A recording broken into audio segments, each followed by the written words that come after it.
ग्रस्त पदवी है, ज्ञान से युक्त तो नहीं ना। तो ज्ञान से युक्त होने पर माता पिता भगवत मार्ग की शिक्षा देंगे, और अगर मोह से युक्त है तो मात पिता बाल कहीं बुलावें, उदर भरे सोई जतन सिखावें।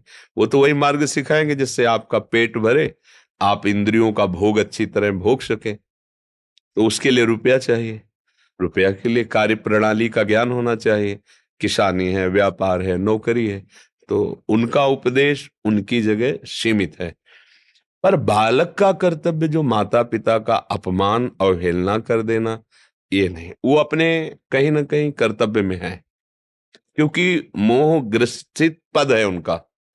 वो यही देखेंगे आपका शरीर स्वस्थ हो, आपके पास पैसा हो, आप अच्छी भोग सामग्रियों के भोक्ता बने, तो वो समझते हैं कि हमारा बेटा सुखी रहेगा, क्योंकि सुख का परिचय केवल वो इतना ही जानते हैं।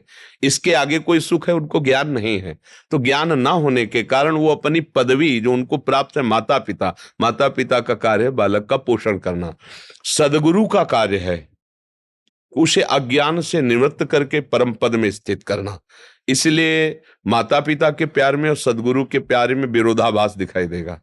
जब सदगुरु का प्यार प्रारंभ होगा तो सबसे पहले कनेक्शन काटा जाएगा। जननी जनक बंधु सुतदारा, तन धन धाम श्रद्ध परिवारा, सबकी ममता ताग बटोरी, मम पद मन बांध बर डोरी। वो अपने आप को एकदम केवल भगवान का भरोसा, भगवान के आश्रित, फिर नौकरी करो, फिर व्यापार करो, और माता पिता को साक्षात भगवान का मंदिर मानकर कि इनके हृदय में भगवान है, उनकी वैसी सेवा करो। ये सदगुरु की आज्ञा होगी।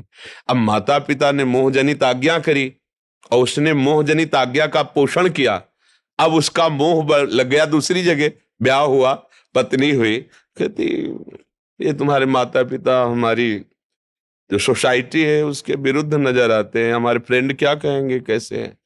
एक पिता अपने बेटे के यहाँ गया, गांव की बात कह रहे हैं, उसका बेटा थाईलैंड में तो कहाँ था, फिर वो दिल्ली में, वो अपना राजसी ठाट बाट ऐसे। तो जब वो गया तो उनके मित्र लोग बैठे थे, तो पिता, अब गांव का आदमी तो ऐसे मार्किन लगाए, कुर्ता पहने, तो अब वो ना उठा ना प्रणाम किया। तो अब वो तो पिता है, उनका बेटा कैसे हो। तो उनके साथियों ने पूछा कौन है, बोले एक नौकर है हमारे यहाँ सामने ही। तो उनका अच्छा, ठीक है, वापस लौट आया। वो ना कभी दोबारा पूछने गए ना गांव गए उनके पास। क्या उनको सोसाइटी क्या कहेगी, ऐसे बाप का बेटा है, एक मार्किन पहने, एक कुर्ता पे। ये है मोह की शिक्षा, ये मोह की शिक्षा का फल उनको मिला है। अगर ज्ञान की शिक्षा देते तो उठ करके खड़ा होता, प्रणाम करता, बैठालता और कहता मेरे पूज्य पिताजी हैं। इससे उनका भागवतिक भाव पुष्ट होता। लेकिन भागवतिक भाव को बिना संतों की कृपा के कैसे जाना जा सकता है। तो माता पिता तो अपने हिसाब से ठीक उपदेश करते, पर पुत्र को चाहिए कि जिन माता ने लौकिक दृष्टि से भी देखो ठीक है वो मोह से, पर हमारा कर्तव्य है कि जब वृद्धावस्था उनकी आवे तो उनको वैसे ही दुलार करे जैसे उन्होंने मेरी शक्तिहीन अवस्था, बाल्यावस्था में उन्होंने मुझे दुलार किया था। ये कर्तव्य है बालक का, ऐसा कभी नहीं करना चाहिए। और ऐसा जो करता है कि अपने माता पिता का अपमान करता है, माता पिता को अलग कर देता है और वो कष्ट भोगते हैं, तो उसकी दुर्गति पक्की है, यहां भी और वहां। वो भी आगे देख ले, उसका परिणाम यही यही आएगा उसके आगे, और आगे चलकर उसे दंड मिलेगा इस बात का। इसलिए आपको चाहिए कि आप अपने कर्तव्य का पालन करें, माता पिता में भगवत बुद्धि करके उनकी आज्ञा से उनकी सेवा के लिए, चाहे वो गृह कार्य, किसानी हो, व्यापार हो, नौकरी, कुछ भी हो, खूब धन कमाओ धर्म से, और परिवार की सेवा माता पिता के भगवत भाव से, और नाम जप करो, कल्याण हो जाएगा। इसी में परम कल्याण हो। कभी माता पिता का अपमान न करें।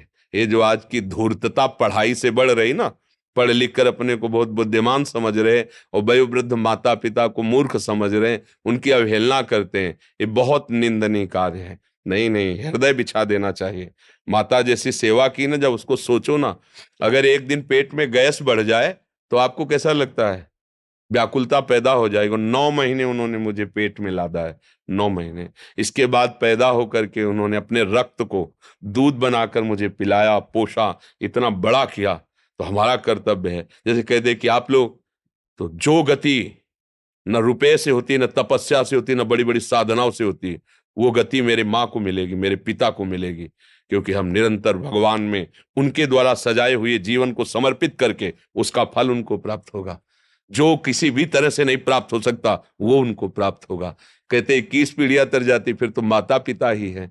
तो इसलिए अगर माता पिता की सेवा कर ले गया तो भगवान की प्रसन्नता सहज में प्राप्त हो जाएगी। ये वयोवृद्ध माता पिता को ठुकरा देना, ये बिल्कुल